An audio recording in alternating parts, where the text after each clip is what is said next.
Okay, just before I call this to order, just a couple of things I just want to remind. I guess the cemeteries are having a blessing at the cemetery tomorrow at 6:30. Everybody's welcome to attend. And I believe on Thursday that the Lions Club, they're having a seniors roast. Is that right? Yeah, it's for the volunteers and bingo people or something what it like is? that. Yeah. It's the Lions. Tell us. No, it's the seniors putting on at the Lions campground. That's right. Yeah. Okay.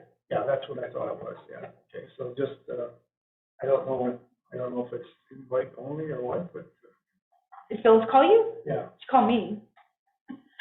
Volunteer. Mind you, I am a member, so Oh, maybe. I need to pay my $10. So Oh, there you go. I don't, but I volunteer, so I got invited.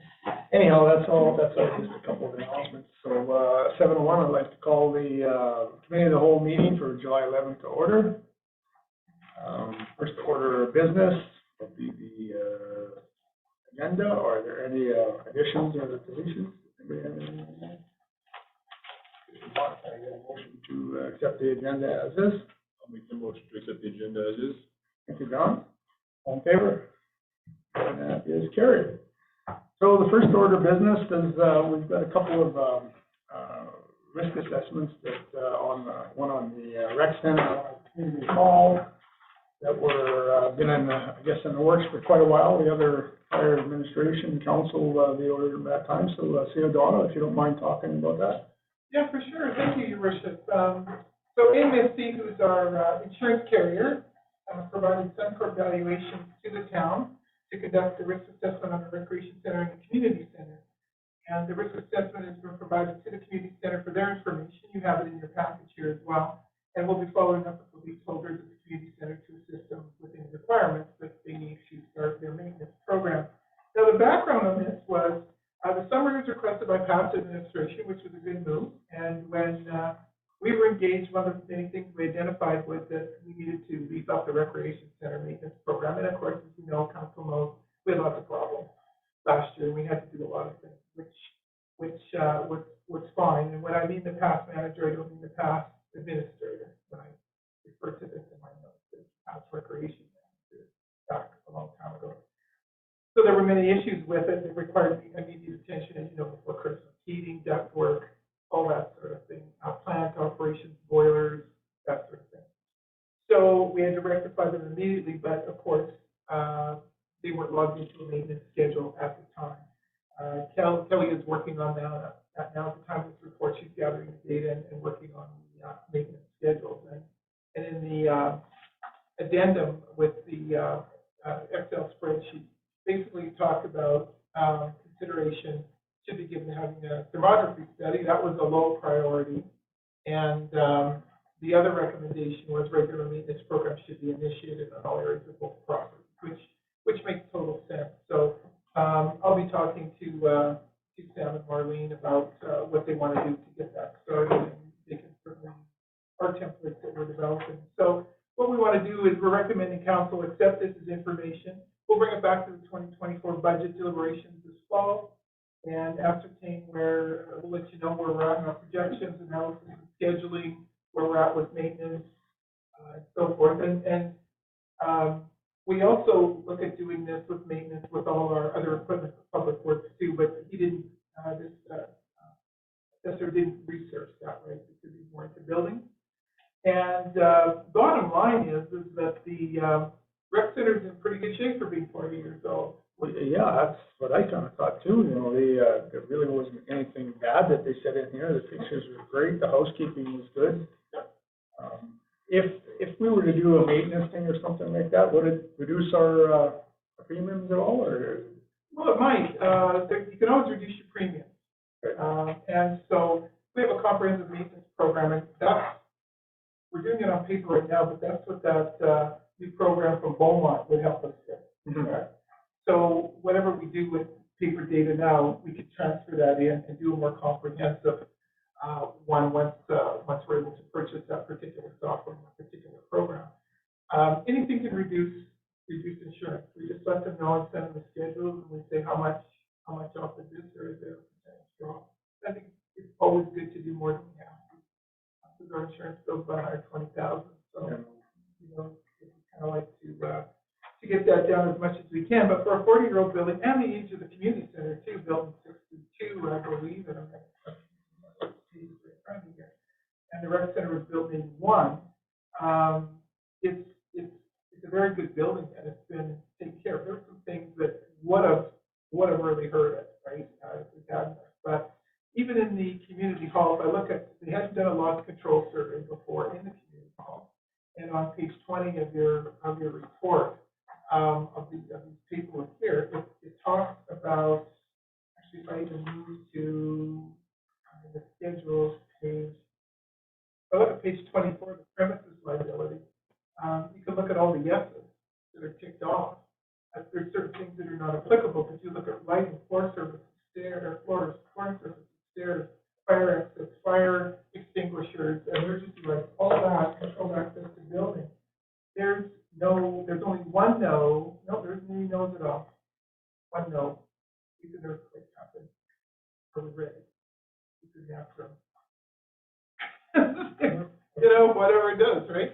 So that really actually impressed me, actually, and it always makes administration feel better when that happens. And of course, there's very little to complain about. They were very complimentary to the COBLA for taking them around. And of course, it talks about the regular scheduled maintenance program in the community hall too, which is totally understandable. But in all, it was favorable. And AMSC, when I talked to Kate today, was actually really happy with the fact that it turned out as well as it did. So I think it's a good news story, but we can certainly stand down for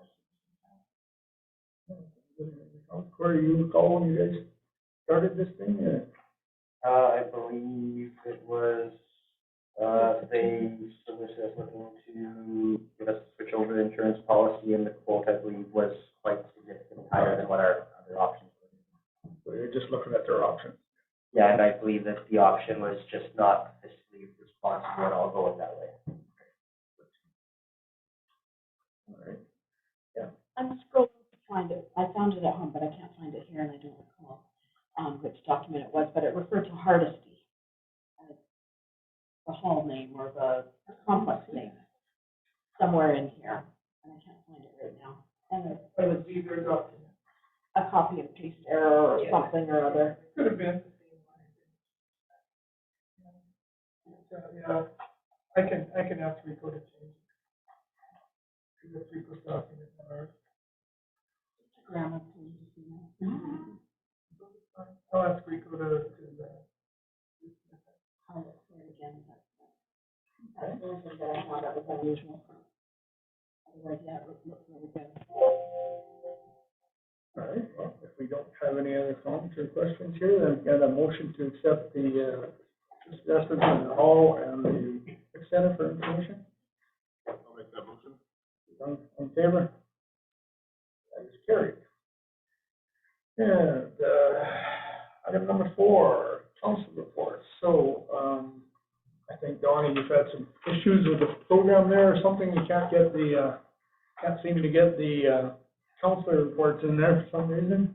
We have, and I have the tickets here in case council wants to see any of the tickets that showing us that we sent in the trouble report. Yeah. It's being selective. When we attach everything, we see it, it's all there, but somehow in the transmission, it doesn't attach the PDF file into the program. There's some kind of glitch, so we sent them another ticket the next morning when we engaged us to let us know that it wasn't, your council reports weren't there, and have asked them to fix it. So that's, we got a note back tonight that they're looking into it, and I have that response. So we're currently investigating this, and we'll email for you further. Thanks for that. So that, No problem. Wasn't intentional, we like to. we'll just go around here and everybody can make a, or whatever is their own. So I'll start with mine. So month of June, we had a Zoom meeting on June the 5th prior to our auditor's report with the auditors, which happens every time for the council, the mayor and the auditors. So then the next day we had our meeting, June the 6th. Also on June the 5th, we had a supper meeting with the County of Leduc and the Town of Thorsby Council. It was a meet and greet, and we discussed some working together and some common items, and I thought it was very well done, and it something we probably have to do a few more times, and next time it's going to be at their time. So June 13th, I had some discussions with Petrus, in particular Darren Scott, who's the operator for Petrus, and Alan Kuzo, who's one of the boss, regarding their water needs and their water station at the town reservoir. And just for everybody's information, I think everybody knows that that water line is pipelined all the way to their plant there in Glen Park Road from the reservoir. And it's just raw water, it's right from the reservoir right now, and hasn't been in use for several years, but they may have some need for some more water, and there also may be a possibility for us to use it for the trucks. So I'm waiting with the Stampede and stuff. Their head office in Calgary. You're not going to get anything done there for a while. I'm hoping to get a hold of their CAO and just see what the story is there, and explore it and see what we can do. And we have a town meeting on June 23rd, followed by a special meeting approving the 2022 financial papers. June 23rd, this had absolutely nothing to do with the town, but I attended the Thorsby High School Class of 73 reunion, 50 years.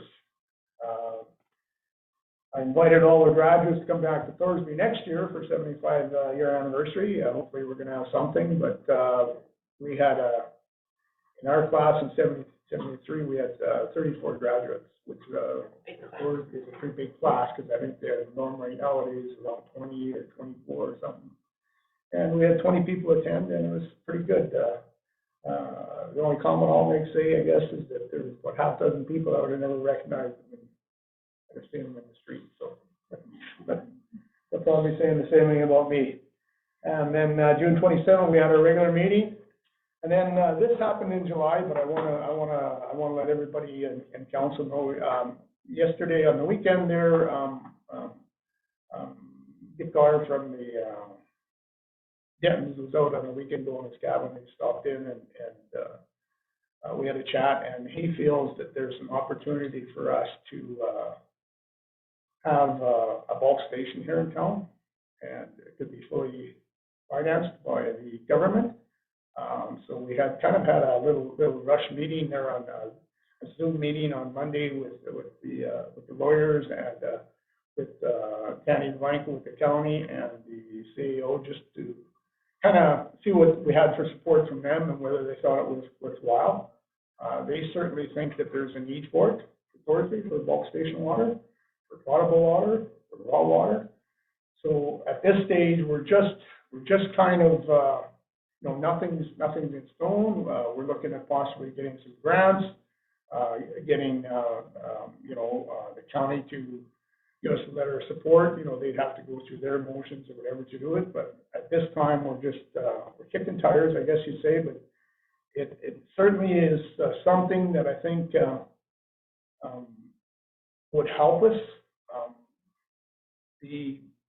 How can I put it? I guess when I talk with the lawyers, and of course they're trying to find ways for us to sell some water and stuff like that. So they're reaching out to a lot of people. They've been talking to all the people at the lake. They've been talking to the summer villages. One comment that he made, Mr. Carter made, and I believe him 100%, is that we've been talking about this water for 20 years or plus, and we haven't done anything. It's just, we don't have any credibility. We've got this great license, we've got this great water treatment plant, but everybody sits back and says, yeah, we've heard this story before. Yeah, you're going to do this, you're going to do that. Let's see something. Show me the money, right? So he feels that if we were to be successful and get 100% non-matching grants and get this all funded by the government and put it in there, it could lead way to further funding down the line. He's also looking at, different stages. This would be stage 1. Stage 2 may be a bulk station down at the lake. And if we were to go to the lake, well, then now you've got pipeline to lake. The next thing you know is, you could do a testing with the, summer villages. You know, a lot of them people have sewer out there and their own wells. A lot of them have expressed concern or express, you know, they would like to see municipal water. Again, they want to see it, right? And then who's going to pay for it? What's the cost? Another thing that's happening out at Pigeon Lake especially is that, you know, this summer, especially with all of the fires and stuff like that, the people out there are having a heck of a time getting insurance. And the reason we can't fire insurance is because there's there's a lake full of water, but there's no firefighting, okay? You have the Mullers department there, which, you know, which is a small department. If they were to look for water, where do they get it? You know, they can suck it out of the lake, but it'll take a while, but they need something in there, either whether it be another bulk station, fire hydrant. So this would be another stage, you know, for a successful start in here. And you know, we have to start somewhere. So I'm just telling everybody here, because we told the county to do it yesterday. So I'm quite sure that they'll be telling people as well. And I don't want anybody here to be surprised. So if anybody has any questions on that or want me to further explain it, I'd be happy to talk right now some more or afterwards. Just to give you, financial data, back in the day when you sold bulk water, it was $150,000 a year. Yeah.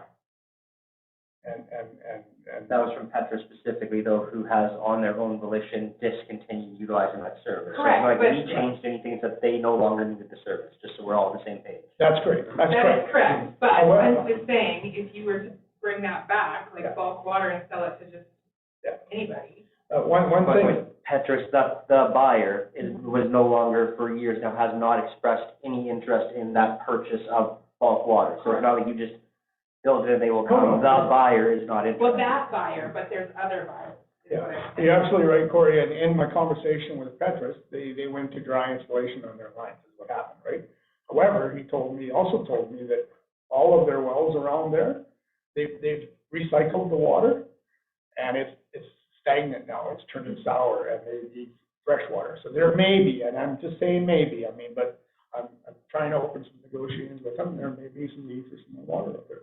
And that's fine, I just don't want them to think it's a builder and they will come and suddenly No. we had decided to stop selling it's that the purchaser, the market dried up, so to speak. There was no Right. market for it. If Right. the market reestablished itself, great, but it's not like, tomorrow overnight we could just decide to. No. But there is a market for bulk water, There hasn't been for several there years. is that for we other- haven't been. for other. Interesting, like when we talked with the county of Duke yesterday, they identified that there was a need for a bulk station in this part.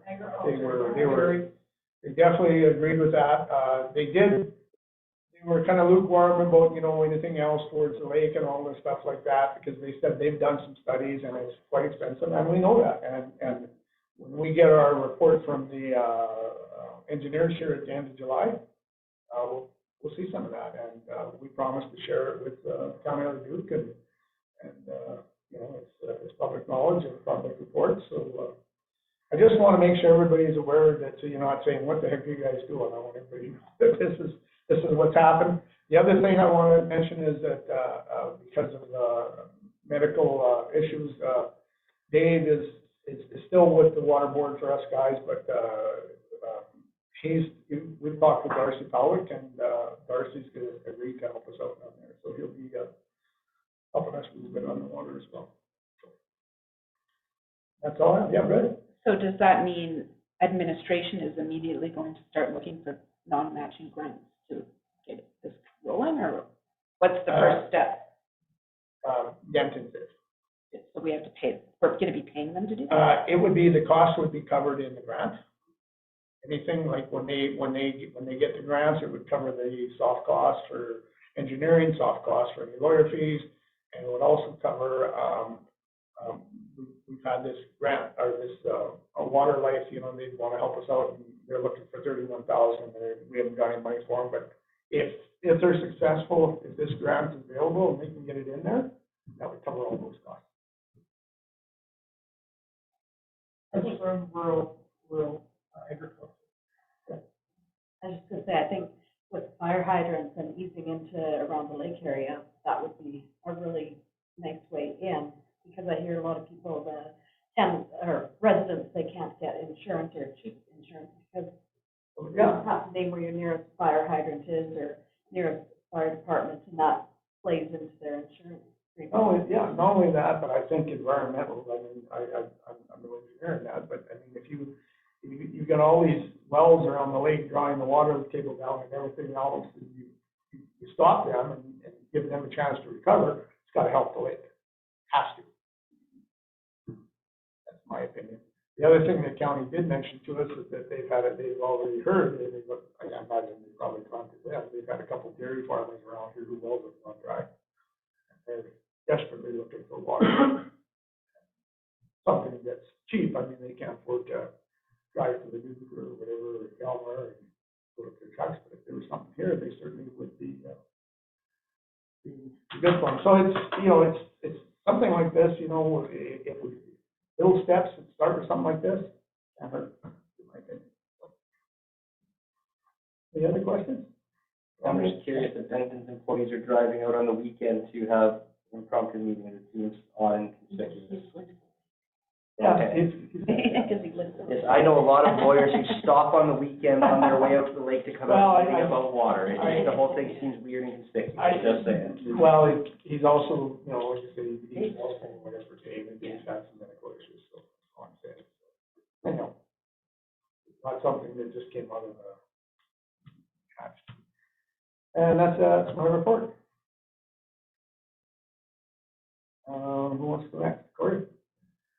Other than the meetings, that are all, other than, well, I guess the Leduc County one isn't agenda minute of meetings, so there was that, it's again kind of meet and greet, so there wasn't an agenda per se, the regular meetings, and the last weekend of the month, I went and kept Tracy company while she was doing the Warburg parade. How did that go, you guys? It was, I liked it better, it was late at night, it threw me off where I wasn't sure she was right when she said it, 'cause it seemed weird. Well, I know, I was She told it seemed was at night, better. yeah. I don't know. Was it like really festive, lots of people there? Well, it's Warburg. I mean, it's not, it kind of, depends, all things in perspective, but there was enough people out, and I don't know. Did you guys throw candy, and did Grayson have any? Grayson thought this was very curious and odd. He wasn't quite sure what to make out of it, but. There was no on that side, getting the candy, not throwing it. We went One of his between the afterwards, two. he walked around the staging area, and anybody who had leftover candy was quick to just, shove it in all of his empty hands. So he ended up with more candy than he could have wanted, so. Other than that, I say just the regular, normal meetings. Any questions, Corey? Kelly? So for the month of June, we had, as some of the others, the June 5th Leduc County Dinner meeting. June 6th, our special audit council meeting. June 8th, we had our library board dinner to meet our new librarian and say farewell to our former librarian, Gail. On June 13th, we had our cow, which I was on vacation and did catch up when I came back. June 21st, we had our actual library board meeting at the library, where we met, once again, our new librarian, Paula Bossi. They let us know that they have all the programming set up for the summer, which I guess, of course, we're halfway through July already. They have the puppet theater is almost complete. One of our board members' daughter is doing the painting of it. And then we just discussed that probably when we start back up in September, they're going to start working on the budget to present to council in November. And then, of course, when we start back in September, we're going to start our policy reviews. And we just discussed the purchases of furniture for the library. And then on June 27th, we had our regular council meeting for public relations type stuff. On June 2nd was the senior appreciation lunch, which I didn't have time to attend, but I checked in and saw it was a great attendance and everything went really well after I talked to Nikhil about it. And then on June 22nd, I did my volunteering for the seniors bingo as the team master. In June. Thank you. Questions, anybody? Okay, Tracy? We jumped over John. Well, I think you're No, going to but tell me we- that. we're- I'll let you create the order. Sorry. All right, so, yes, I attended all regularly scheduled council meetings for the month of June. June 1st, I worked as bingo paymaster. June 5th, I was at the same Leduc County Thorsby collaborative dinner meeting at Neighbors. June 6th, a special audit meeting. June 7th, I did commissioner vote duty. June 8th, I was at the same library wind-up and farewell dinner that Shelley was at. June 12th was Communities in Bloom meeting. June 15th was chamber meeting. We're looking at December 1st to be the Christmas in the Village. November 25th will be the gala.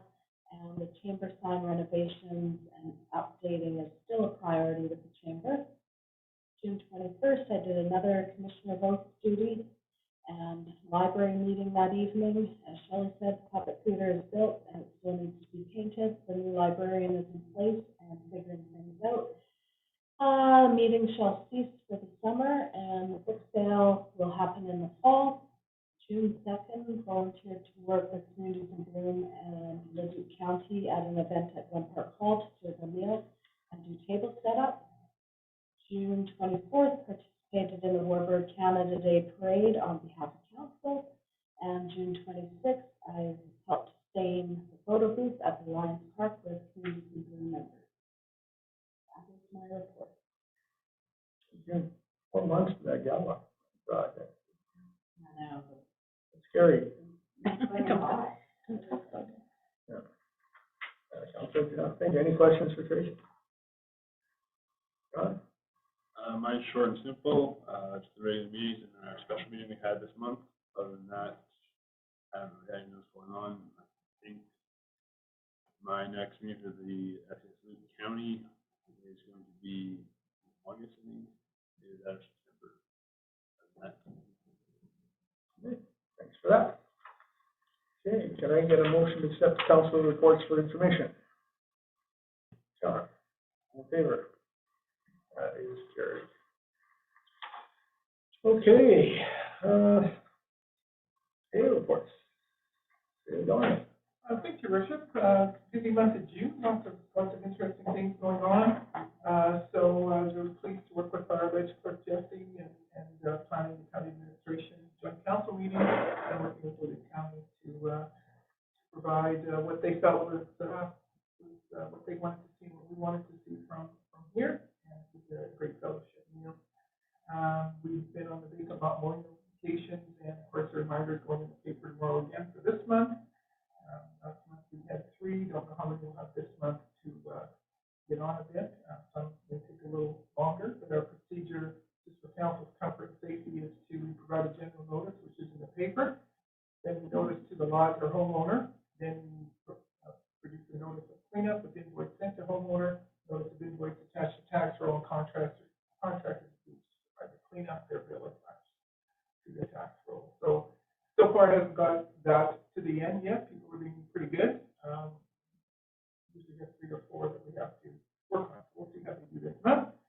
We've provided progress support to Healthy Communities grant to Carol Rempel and her volunteer team, and basically it includes Indigenous liaison insurance matters and updates with expense oversight. That's it, because the grant doesn't allow us to interfere with that from the province, which is fun. Carol and her team are doing a great job with this wellness fair that's coming in October, and of course, FCSS is allowed through the grant to provide youth support and wellness for activities. So that's coming very well.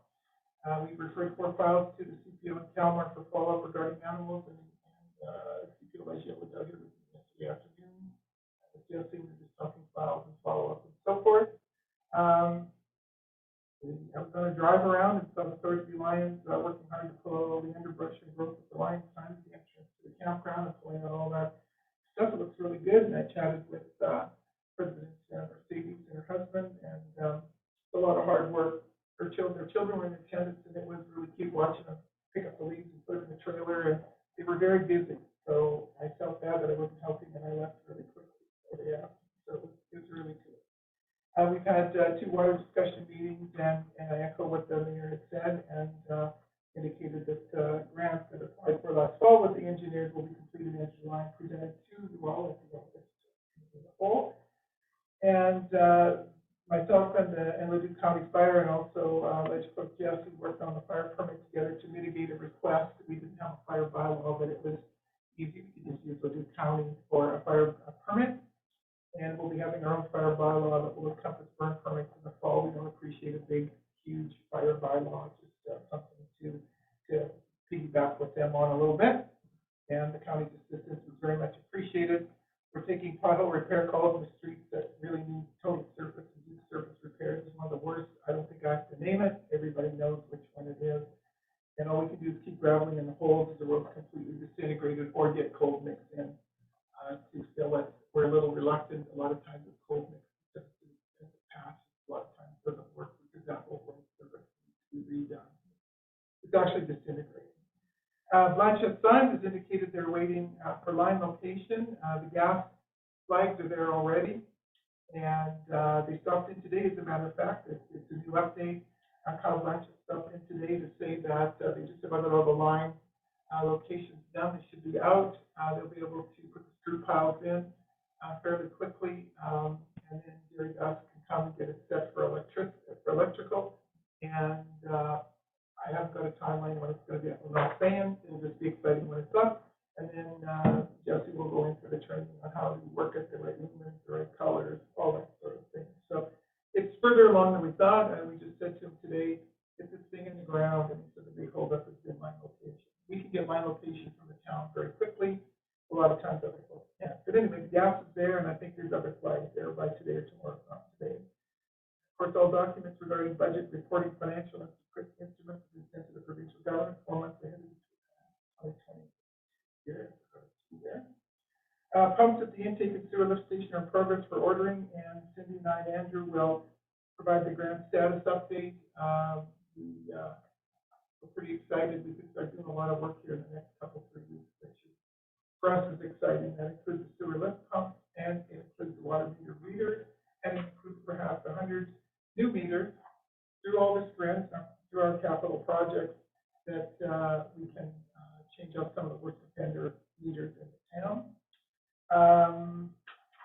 Water treatment plan update regarding high rainfall. I put this in so that you understand what procedures, or you have an idea what procedures are there. So with all the rain on June 19, 2022, the water treatment operators are required to open the bypass valve at the lift station at 7 p.m. That's the sewage lift station. And on June 18th, so we'll keep up fast and submerge the sensor, so that's when you have to go there and get after it in person.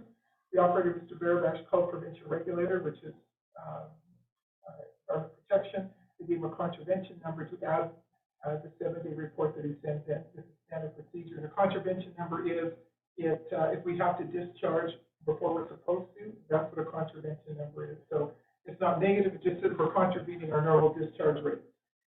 There's a great deal of flooding around the province on the 18th, so our water operator throttled back the valve at 1 p.m. on the 19th, but the system was still full. We're gradually flood basins was closed completely. And of course, we know probably which basins would be flooded, so we were watching it very closely.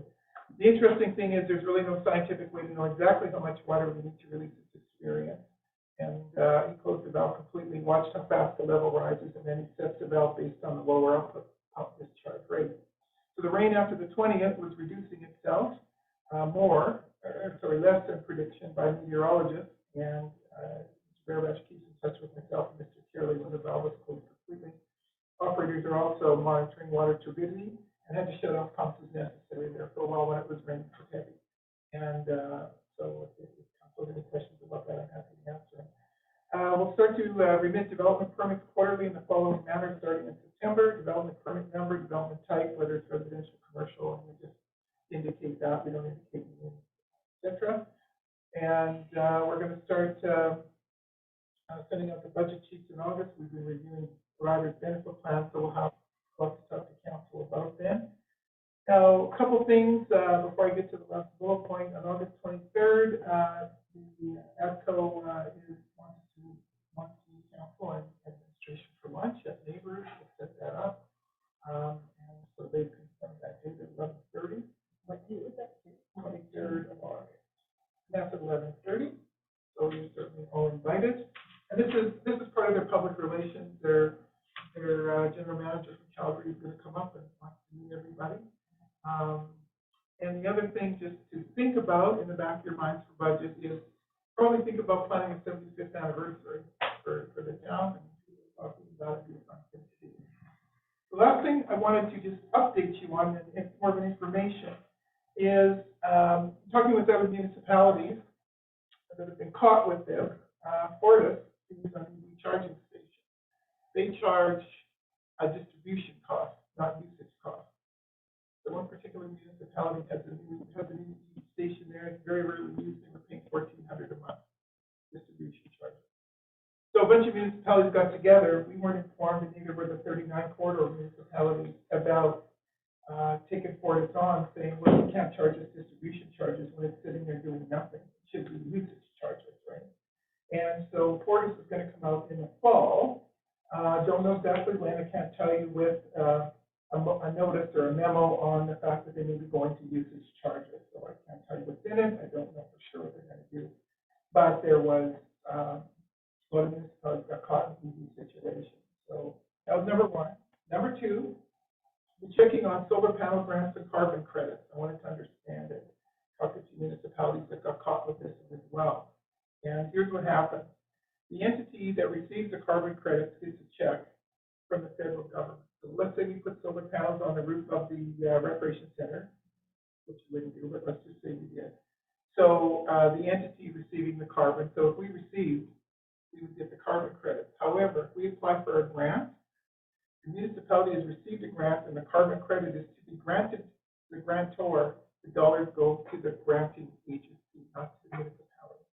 A couple of municipalities lost $30,000, $40,000 in direct checks instead, because they couldn't afford to finance it themselves.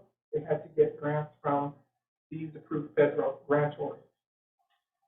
Payment is not an automatic in the sense that if a municipality or grantor does not apply for it, then the federal government doesn't send any money to keep it. So, of course, the grantor is always going to apply for it because they can give you a reduced rate on a grant. They can say, I can finance you for this. I'll give you this kind of grant. You can get this solar panel. One of my contacts talked with the city of Leduc, and the process to apply for the credit is super easy if you don't have to finance it. So the city of Leduc applies because they can finance certain solar panel arrays. So the bottom line is that before we install any solar panels, if we're looking for grants, we will ask about the credit ownership. We will be very diligent about that, and we're not ready for that yet, but I just want you to know, in the discussion so far, there is not any grantors that we're not claiming the credit. Unless we can afford to pay for it ourselves, we're going to lose money. And the feds, they're not interested in talking about it. Now, that may be something you want to bring up, right? You may want to bring up from council with your MP, for sure. That's a great thing. But that's how they get their money back and allows these grantors to provide grants to the municipalities and nonprofit entities. It's an information bulletin. That's all it is. I was actually surprised. It really was. So it would have been horrible if it's in the small, teeny, tiny print. So I mean, from now on, we'll read the grants and all that. If there's disclaimers and all that in the grant, we're going to make sure we're on top of it because of this. We don't want any surprises. So that's just an information bulletin for you. You don't have to worry about that yet, but other small municipalities have been seriously caught. In fact, one municipality that was caught warned another group that was going to do solar panels. They said, no, we want to finance. We got 100,000 saved. We want to finance 100,000. They lost 15,000 for the grant. A lot of money. So anyway, that's what the deal is with solar panels. It's information, and that's so far the report. And for questions, council, through your worship. I just have a question, Donna, because I know eventually we're going to have to put EV charging stations in. It's inevitable. And I had heard in the past that the government was offering grants on that front. Do you know anything about that? Thank you, through Councilor Rash. They are offering grants, and again, I want to look at them too because I want to make sure we don't get caught with that. But I'm not I'm reticent to apply for grants or look for grants on that right now until Fortis gives. I know for sure that Fortis is charging for usage and not for delivery because we're stuck with the distribution. There are grants. Federal government green, but, I want to make sure that they're doing correct. But they're, I'm sorry. but, I mean, we don't want to get stuck with having to pay for it ourselves. 100%. No, I would never suggest that.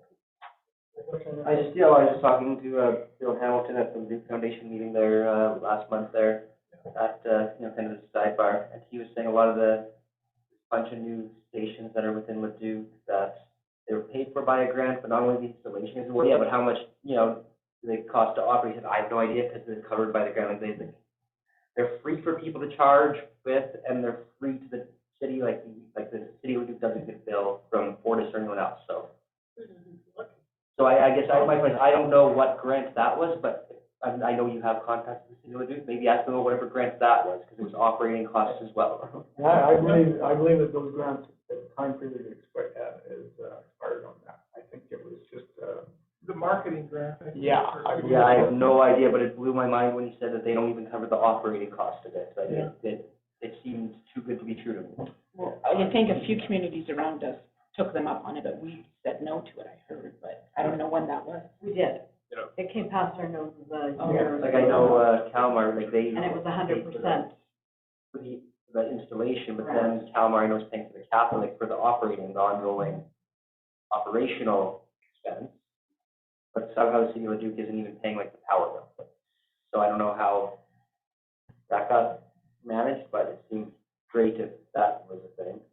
I'll find out for you. I'll phone her. you know anybody in town who's got a electric car? You know anybody? I don't. I don't either. Oh, actually, no, I do. Actually, there's a friend who moved from Ontario and then can't actually get anywhere because their car is too little of a charge. So I indirectly do actually know one person from Ontario who moved here and finding Hybrids, charge. I know people that have hybrids. I don't know anybody, so. All right. The bad part about an electric car in the winter, Edmonton is telling you, don't use your power, we're running short. Yeah. You have to plug your car in, and everybody has to cook. They and warm they their house don't for it. have a grid system for it that'll handle it right now, I The don't think. batteries And die. it's good for like 60 kilometers. Like I say, that's actually his friend's car. She just moved here from wherever, Niagara Falls or whatever, and is living in Sherwood Park. He's like, well, I can't go anywhere because it's like, Yeah. my range is too limited. I can't I know. get to the next charging station. It's ridiculous. Well, I remember, Councilor Tracy, them promoting that, was it last fall, I think? Or, because I think, it was last fall, and it seemed to be too good to be true. I remember the council had said no chance. It was 100% like you said. Yeah. Well, and then I listened to a Zoom session 3 months ago, Yeah. and there are still grants available, but it's getting less than 100% off, or it's like 75% or whatever it was offered. And they're saying that the stations are going to be on every street corner like we have gas stations. Because 30 years? by, what they say, Well, when do they- 35, that all vehicle sales will be You electric. know, the technology on that stuff, it's just like your computers. It's here today and tomorrow there's something new on it. Like in California where it's big right now, they've got stations in there where you drive your car in there and they replace the whole battery. Because it's cheaper and it goes longer than it does charging it. So tomorrow, that's today, tomorrow will be something different. You know, I mean, the technology moves so fast on that. Well, I think it's more the logistics more than the technology. There's all kinds of technology there, but you can't implement them in a viable way. Like that's, for example, okay, great. Go stop at a charging station for 3 hours while you're in the middle of a road trip. Like there's some logistical complications that need to be sorted out. It's not a technology problem. It's a logistics don't match the technology. The reality and the technology are very detached. I don't think we're going to worry about it for a while here, but. I know they said that in the electric cars, the batteries are so heavy that if you get another car, you could actually kill somebody in that other car. Yeah, the curb weights are becoming excessive to the point of reliability, yeah. Because that's the only way you can arrange them. You have to put in such a mass of very, very heavyweight batteries to get any sort of a range that now your curb weight's so high that it's a danger to everyone else on the road. And they're like $8,000 to replace. There's a lot of challenges with that stuff, like they said, the grid system, I mean, they can't get rid of the batteries. They've already got a shortage of lithium and they haven't even got them out there. I mean, it just goes on and on and on. Well, your worship, there's no place to recycle them. That's what I mean, it just, And the other thing, the U.S. Transportation Safety Board is doing crash tests on EV cars again, like cars like ours. Yeah. And they're about 2,200 pounds heavier, like a Chevy pickup like I am. It's 2,400 pounds with an EV in it. And they're really worried about fatalities with these crashes. They're very scared, actually. So it's like if you used to watch the old crash tests with the old 60 and 70, 1970 cars, and you thought they were safe because they're heavier. And actually, you died faster in them because of the roll cages and internal cages weren't good. What they're finding with these crash tests now with the EV cars is they're destroying all the crash cages that we have now in our newer vehicles. And we're going to die the same way as we would have in the 1960s cars right now. So it's really concerning. So it's going to be interesting to watch it. I think with anything, do our homework, be deliberate about it. And I think what's best, so we follow what we need, not the trends. Maybe. So we have to be deliberate. Let's go back to pony and track. We got to buy a street sweeper. Horse and carriage. Kelly? So just to clarify, I'm not sure what street you were talking about in regards to the giant, but I know that we've had complaints from people about our street. Yeah. Okay. You have, it's the one that goes to the Ostby. What street is that? 50. That's towards the reservoir. It's towards Yeah. the reservoir. 53rd. Yeah, 53rd, and that goes around. You can't drive in a straight line down that No, road. you can't. I went down there with the pickup the other day and it was crazy. Your street is still settling. We're not gonna pave it till it's settling. It might settle yet for a while, but once that house is done and all that's done, then we'll button that up. This is on MLS right now, I didn't notice, but I didn't know it's success. I thought it was being built by like a intended occupant, so to speak, but it didn't look as on MLS. I haven't driven by today. Well, I don't know if there's a real, There's no sign. like I noticed it on MLS, yeah. No, they have a builder. Yeah, like they have like a intended occupant was building it Yeah. through a builder for their own Yeah. use though, Is like, you know, someone selling it? it's on MLS, I don't Maybe know. they had enough. Maybe they can't afford to finish building I it. think they might have had enough because that was their home.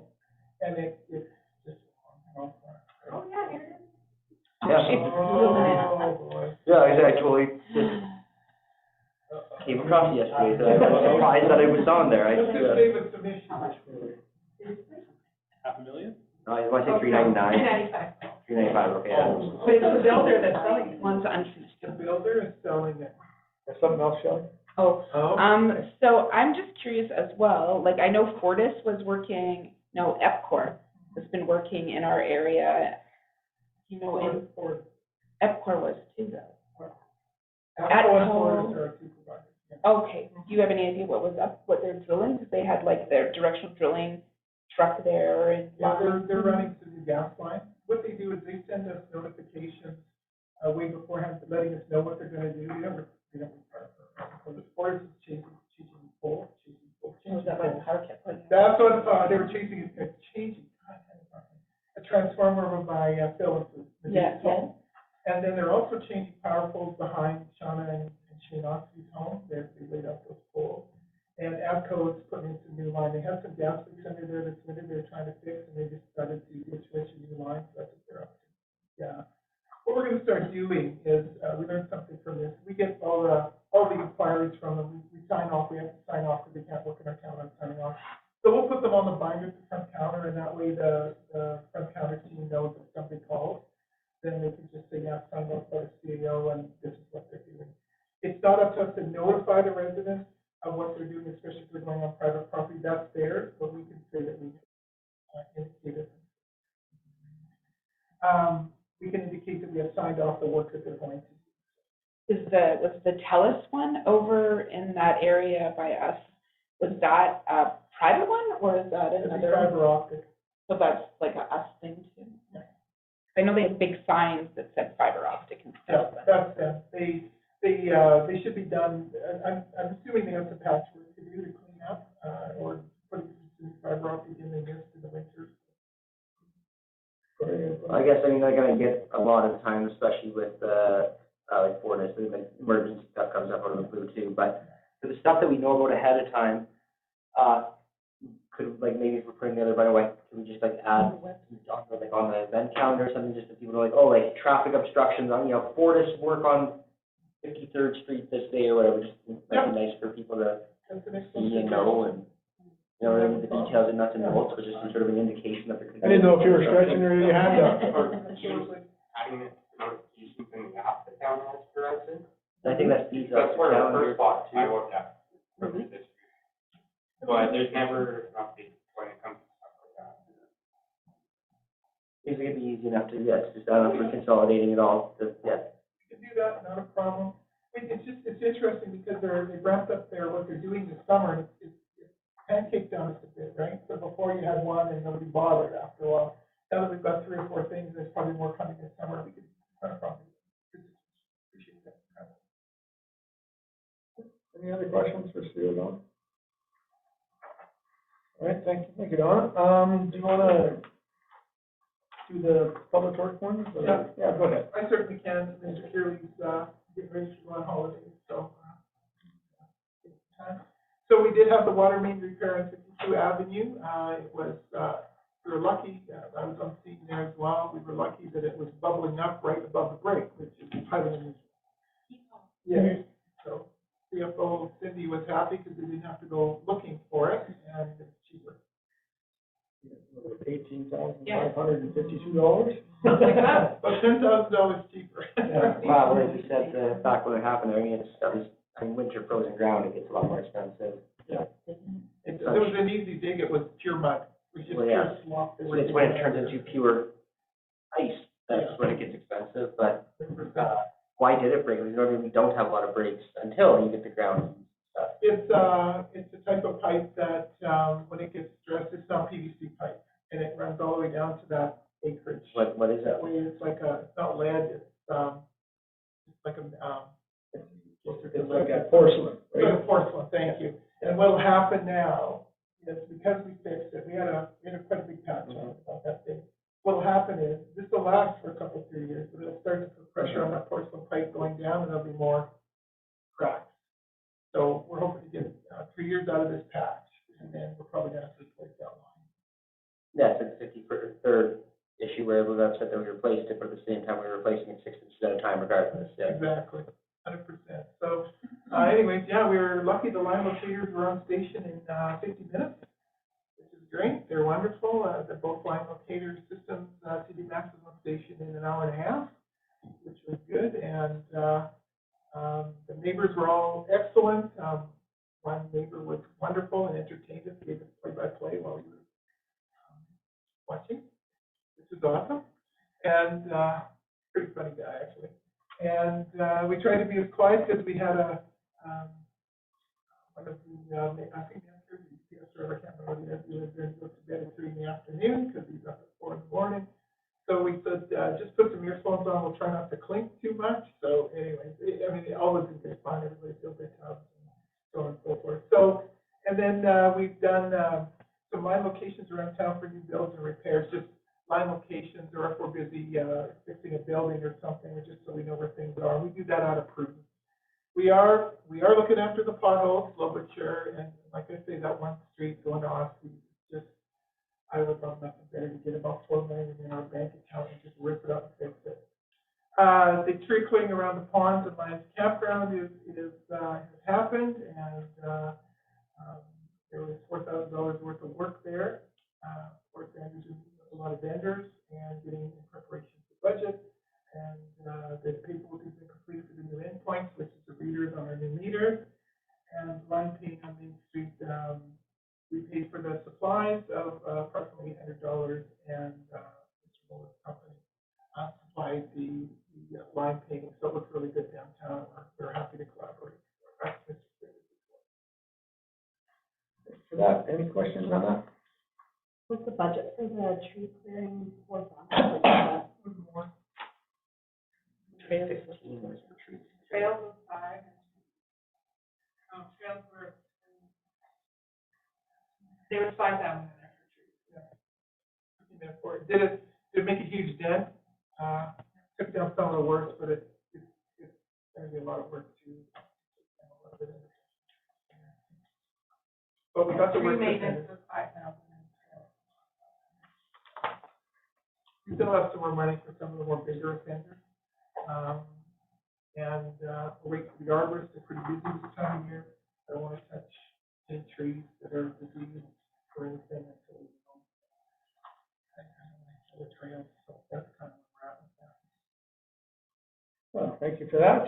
I guess you might as well just keep on going with the, Parks and Rec. I can, for sure, yeah. Probably had a unintended situation tonight. Her granddaughter needed a babysitter, so that was a pinch hit for her. So basically, we have 53 active memberships for June, and Art Spa memberships are 5, and a lot of the summer programming plans are in place. So we have 3 part-time summer programmers. Sophia Hermazabal is already here. Jenna Rhodey and Alyssa Babcock. We budgeted for them in last year's budget in anticipation of not getting summer students, so that kind of out of the approved budget. And as well, the two new summer students have been hired for public works, and they were also budgeted for. So just to keep you, and they're at the summer student rate, at the union rate. We have that statement of a letter within the union contract. And basically, as you can see, the sidewalk capital project's been completed. It looks really good going to the back there. It looks really nice. And the live bar installation has been completed. Kelly and Dean from the Leduc County Recreation meet quite frequently. And Thorsby Hockey and Electronics, they're meeting with regarding the scoreboard, and she'll give you more details on that. And the arena boards were cleaned by Big Hill, which is nice. And the Olympic machine has been returned from Big Hill, complete overhaul, ready for hockey season. And no, we can't call it event only. So I can't again. Thinking it is. So all is good. Summer programs are going very, very well, and the new summer students are fitting in really well. And there's lots of kids running around there the other day when I was there. So pretty cool. There's 40 kids in the library. Yeah, I heard something about that. They're full. All those programs are absolutely full. When I was there the other day, it was just nonstop kids, parents, crying, big children. You know, it's a lot of fun. And we had a provincial baseball tournament there on the weekend there. There's a lot of people out there. It was a great weekend for it. I stopped in and watched some of it. It was pretty good. Yeah, thanks to Public Works team to finish off the bleachers, and thanks to Burr Lumber for donating the lumber for it. Roof sign will go on the back of the dugout. They look great. Yeah, signs up. Okay, thanks for that. So yeah, that's nice. So it gives us a nice impression when people come to play ball and they want to sit in the Skateboard Park is open. The gate's open 24/7. They're keeping tabs on the numbers. So far, there's been 40 events bikers over the park. So that's kind of what's happening. Thank you. Questions? Anybody? Okay, last one, if you don't mind. No, my staff deserted me tonight. Did that? Holy smokes! They all had just legitimate excuses, so it's all good. So Michaela's been very busy too. She really did a great job with the FCSS advisory board to build the seniors lunch and host it, and 115 seniors.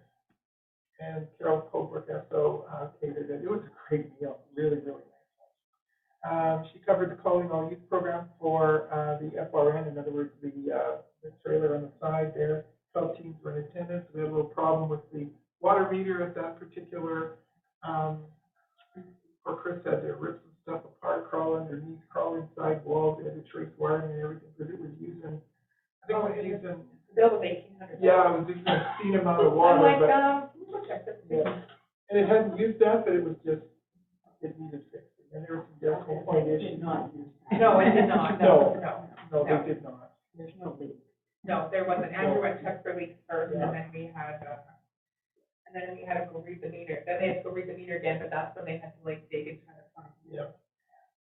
I don't know why the water meter would be way under there, but anyway, Chris and Andrew dug for a couple hours to try and make sure everything was hooked up, wiring was good, et cetera. And it ended up being a decimal point discrepancy between the meter and the meter reader that went into our computer system.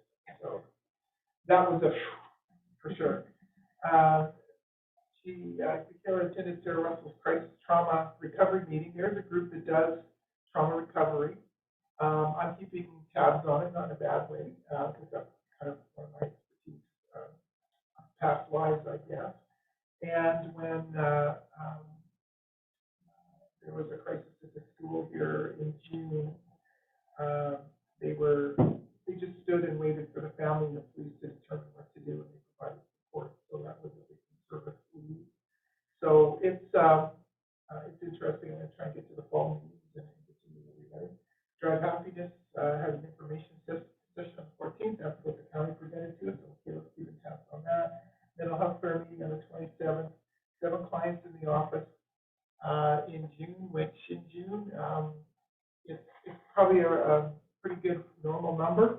I think it'll drop off for the summer and it'll pick up in the fall again. The professional development field trip to Edmonton River Park with 30 kids to watch a baseball game. Good honor. June 9th, she was at the ARPA meeting, which is the parks. And then the last Lego Club was in September. So they're very busy doing really cool things with the kids over there. And we're getting some pretty good feedback. And that is our department from the school administration. Thank you. Questions for the SDS? We got a motion to accept the CA reports for commission. I'll make that motion. Tracy, in favor? Got that. See that? I know, I giggled.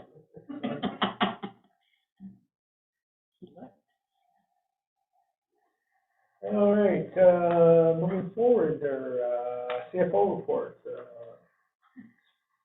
Cindy. Okay, so in June, we finished up the rec schedule and the first statement with the auditors. I fielded questions, resident calls regarding property taxes. There wasn't many, it was mostly just let's go on tips, or there were some calculation errors in the amounts, so we got all that all fixed up. Everybody was really understanding and happy. I spoke to CRA regarding GST and have the process underway to gain access. Work, so now so I completed the government reporting for the 2022 grant. I submitted applications for grant funding for 2023 capital projects. I submitted the audited financial statements and property tax bylaws to the government as per the requirements. And I submitted the audited rec schedules to the county as per the agreement. The response I got back was council is out until the end of August, so it'll probably happen. So the financial information as of May 31st, the outstanding utilities were $76,687.39, $5,425.22 shut off. Outstanding taxes, $435,996.69, of which $53,338 was the tax recovery, and $60,254 from 2022 tax. Operating accounts as of May 31st were $786,230.81. That did take a big jump in June 1st, in June when property taxes were due. Oh, this is as of June 30th. Sorry, I forgot. So yeah, so in July it went up. So savings accounts 1.3 million, line of credit is at 0. The financial variance report is attached, and I just want to make comments about that. From now on, you're going to get the variance report at the regular meeting, because as we now do month-end cutoff, I can't get it done with all the numbers for the CAL report. So this is as far as June as I could get, but like we got an invoice today for June. So stuff's not up to date, so I'd rather give you this is what it was as of June 30th, so that'll come as the regular from now on, and then that way it's like the most up to date information. Because I didn't even get the bank statement until this week that I did this. It's just the timing. Because our meeting is, I have to have a variance report done so early for the meeting, like for the council package, but I can't get it up to date. So I'm going to start getting that at the regular. You'll have everything. Days and I'm not surprised if that's an issue. Yeah, right? Like, just show it up. Yeah, like, it's just what it is. So I'll give you all this other information I can give you, but the variance report will come. So the county, like I say, they're off right now, and then once they get back, they'll be paying us for the. Yeah, so, yeah. How much is that? It's like a $250,000, isn't it? It's, yeah. So 2022 and 2023. No, 2022 and 2021.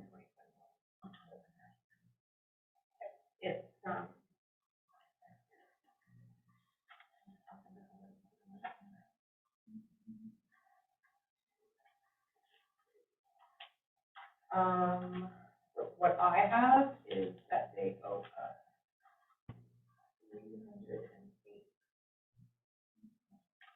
306,910. And then plus we'll get half of Yeah. 2023 now, yeah. That'll help bank account. Yeah. I mean, all that money's already Yeah. accounted for, but. Nice to have it for a little while. Anybody have any questions? Any other questions for me? I'll just mention on the variance report. Sorry. No, that's my fault. If you look, we're at 83% of our revenue and only 40% of our expenses. So technically in June, we should be at 50% of expenses. We're doing okay. We are at max, like we are at, if we have one more, I'm happy to come back to you guys for one more. That's for this year? Yeah, we've had 3. Vote for a sewer break, and go into the sewer. Yeah, but even that one, because we've already had one of those. Yeah, how about no more? I agree. Yeah, it's like I said, when the weather changes is when you find out. It's, I'm shocked that we had, like this last one, I say, we get a quick onset of, wet fall and the hard hit of winter, it's shut up. If he says anything, nobody gets hurt. Don't jinx it. Reality. Yeah. Okay. Any questions? Can I get a motion to accept the CFO reports for information? I'll make that motion. John, all in favor? That is carried. Okay, correspondence. Donnie, would you like to tell us about the library, the Alberta Omnibus survey results, please? Yes, thank you, Your Worship. So, I won't read this word for word, but it was an interesting study to me. The questions were geared to find out what the importance of public libraries are and the value to Albertans. And 8 in 10 Albertans agree they see value in public libraries, which is higher than I thought it was, I'll be honest. And 2/3, 66% strongly agree, 9 neutral, and the remainder disagree strongly or not sure. So that's only 4, 6, 9%. So the convenient access to my public library in person or online report, 51% strongly agree. And they find convenience in the fact they can get DVDs and they can go online and so forth. So that was pretty interesting to me. And then awareness of library services, like materials such as DVDs, video games, digitally, was 86%. So what it translates to me actually is all the municipal library boards that look after municipalities in this province are actually doing their job. They're promoting, they're working hard to keep libraries relevant, which is awesome. Those most likely to be aware of access to 3D printing. Now that was a little lower, offer access to 3D printing, only 30% do, 68% don't. And of course, Edmontonians are 38%. And those that are aware of, most local libraries are materials such as DVDs. So it's a little skewed backwards, but that's a new technology. So, and then basically just a lot of demographics. They went from 18 right to 65. And it was a split between public sector and private sector, for 67% in private, which is business, so forth, and the rest of the public. The highest interesting was those with 120,000 made up the bigger population, but I noticed from past surveys that the lower income is starting to move, like the 20 to 30,000 is starting to move. It's a higher 5%, 30 to 40 to 6, 40 to 60 to 9. And that's really where libraries really do a good job, is with that particular set of demographics in small towns and small municipalities. So that seems to come up from the last survey that happened, which is very good. And probably the last thing, they had a pretty robust questionnaire. It was 3 pages, which is a lot, but they did a great survey about perception.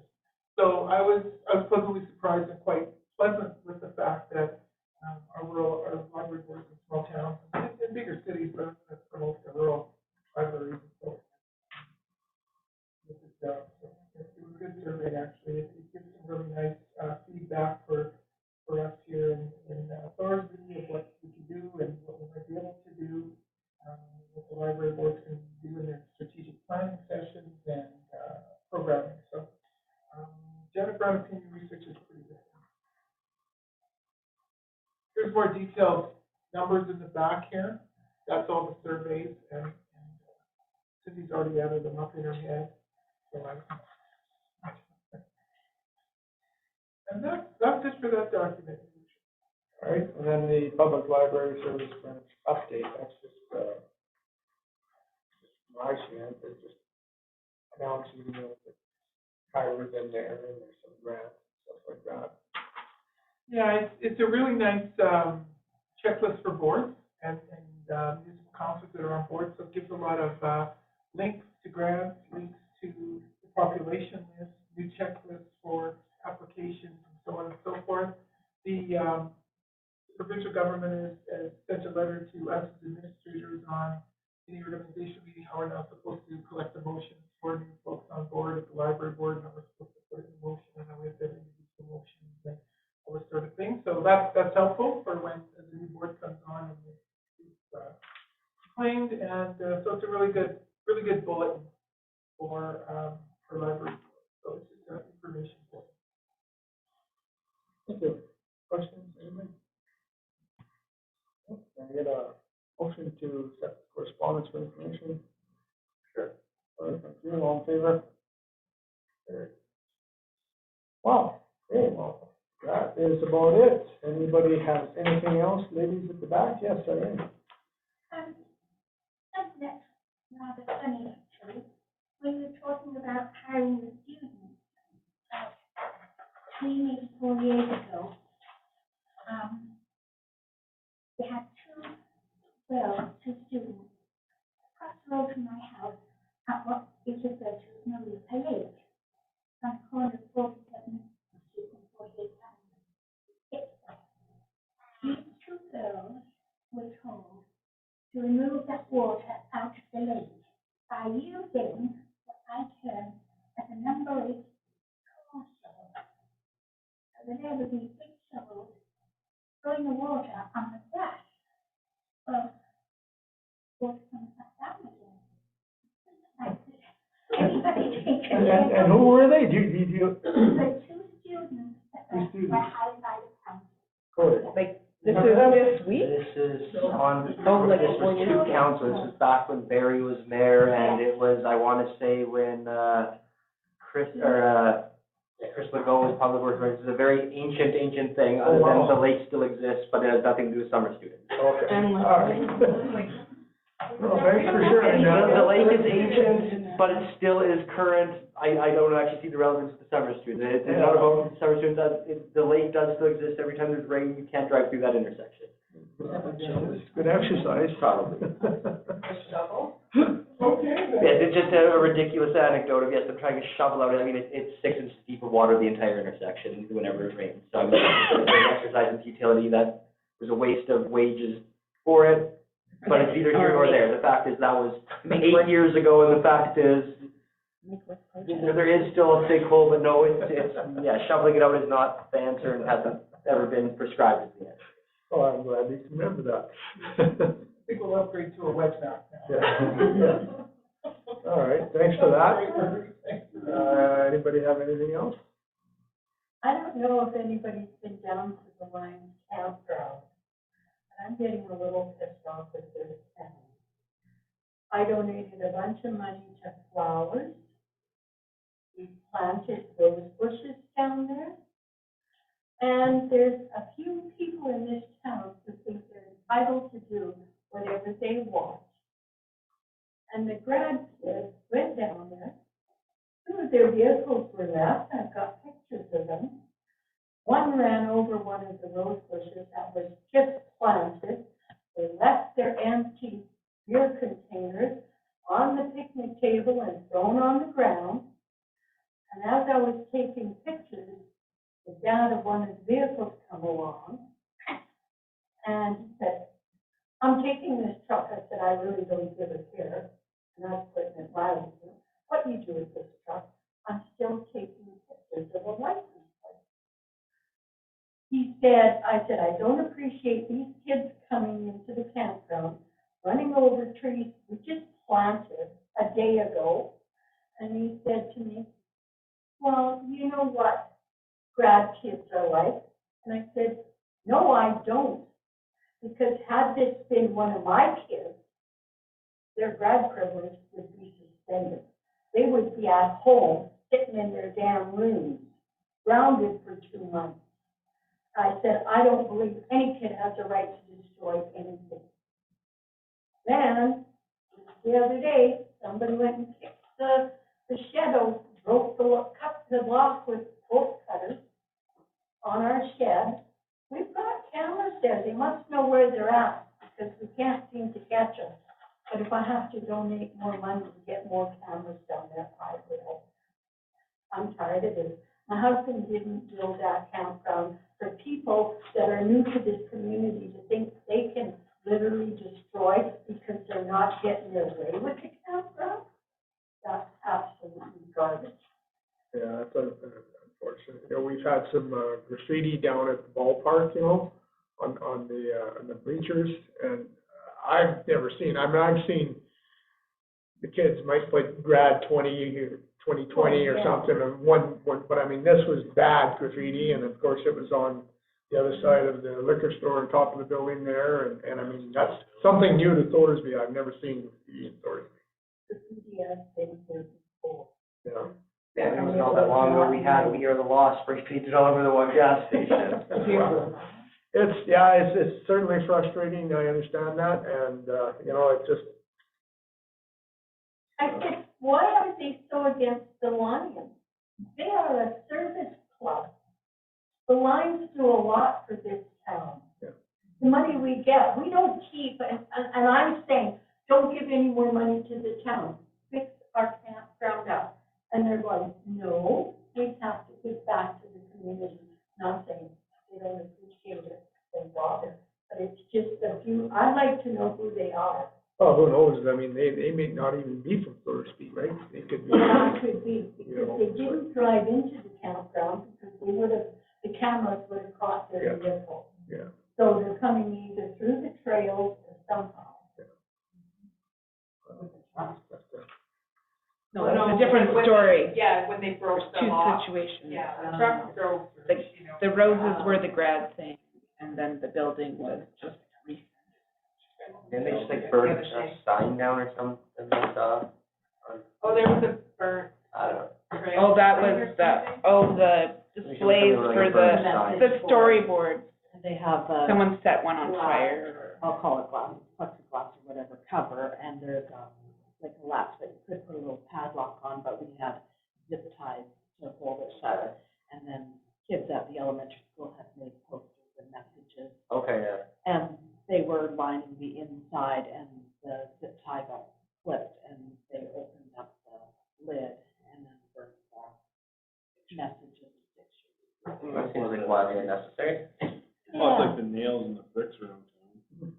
What? Yeah, in the morning we go to work, on the weekend and last weekend, I pushed up by the tire shop there, and these people had massive amount of nails in their tires, Oh, really? all over Thorsby. Even Cheyenne, like, Bang and Cheyenne both had nails in the tires, and then one morning we were getting ready to go to work, and a bunch of bricks tossed across the road, and Oh, picked yeah, those that up. was I didn't hear about the You don't have a nail free- thing, but, That was Fourth one of year those, course? about 17 nails. Oh, we do. Or are they busy patrolling other places than ours? Well, we spend a lot of time in the county, and it's like, growing up, when I grew up in Ridley, everybody knew that if you go to bed at 3 in the morning, you just know, and then you know what breaks.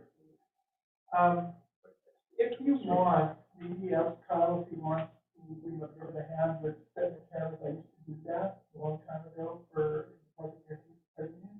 Maybe we don't have the right angle on the camera, so maybe we need to spend a couple hours and just look at angles and have a subject in front, and we'll just set them that way. Could we just miss them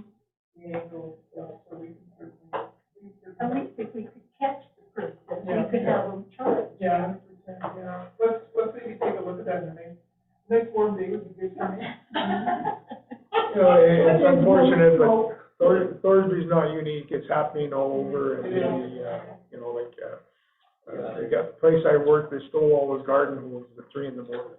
Yeah, garden hose. Well, they thought it's a rotation, right? They're in jail, so we're 5 years in jail. I was in Rimby the morning, Yeah, because they cut. ATM got taken up with excavator. We're working on less than all They still haven't got it fixed, so you're on Thursday. Still, last week, I was driving by there, still out there working, so. but they got border paving to do their paving. I mean, Well, thanks for that. Anybody have anything else they want to talk about? If not, then, motion to adjourn, please. All in favor?